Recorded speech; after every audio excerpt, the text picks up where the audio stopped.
মা আমার রুমে এসে বললেন, বাবা জয়, তুই নাকি টিকটকে ফানি ফানি গল্প দেস, আবার মানুষকে অনেক হাসাস। আমি মায়ের দিকে তাকিয়ে হালকা একটা হাসি দিলাম। মা বললেন, তোর নাকি অনেক মেয়ে ফ্যান আছে। মায়ের মুখে এমন কথা শুনে একটু লজ্জা লাগছে। মা বললেন, দেখতো এদের মধ্যে দিনাজপুরের কোনো মেয়ে আছে নাকি। আমার তো কেমন খুশি খুশি লাগছে, মা তাহলে আমার বিয়ের কথা ভাবছে।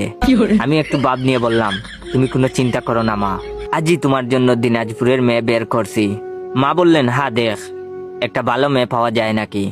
না ঘটনা তাহলে এবার ঘটেই যাবে মনে হচ্ছে। দিনাজপুরের ভাষাটা একটু কঠিন, বুঝতে সমস্যা হয়। মেয়েগুলি খারাপ না, এতদিন পরে মা বিয়ের কথা ভাবছে, এটাই তো বড় কথা। টিকটকে আইসা একটা ভিডিও দিলাম, দিনাজপুরের মেয়েরা যোগাযোগ করো। বেশ কয়েকজনকে পাওয়া গেল। দুইটা মেয়ে দেখতে বেশ সুন্দরী। মাকে বললাম, মা মেয়ে পেয়ে গেছি। আমার মা আলগা একটু হেসে বলল, ভালো। জিজ্ঞেস করতো বাবা রক্তের গ্রুপ কি। এবার আমার মনে পড়লো, আমার এক ডাক্তার আঙ্কেল কয়েকদিন আগে মাকে বলেছিলেন, বিয়ের আগে ছেলে মেয়েদের রক্তের গ্রুপ জেনে নিতে হবে। এই জন্যই মনে হয় রক্তের গ্রুপ জানতে চাচ্ছেন। আমার রক্তের গ্রুপ ও পজিটিভ। আর রক্তের গ্রুপ নিয়ে কি যেন সমস্যা হয়।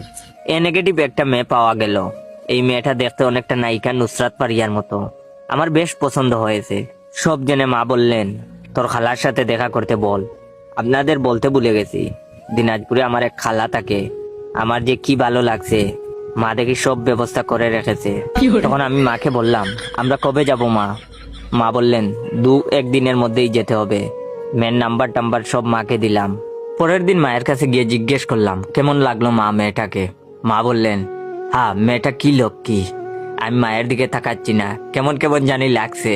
মা বললেন, এমন ভালো মেয়ে হয়, চেনা নাই জানা নাই, এক কথায় রক্ত দিতে রাজি হয়ে গেল।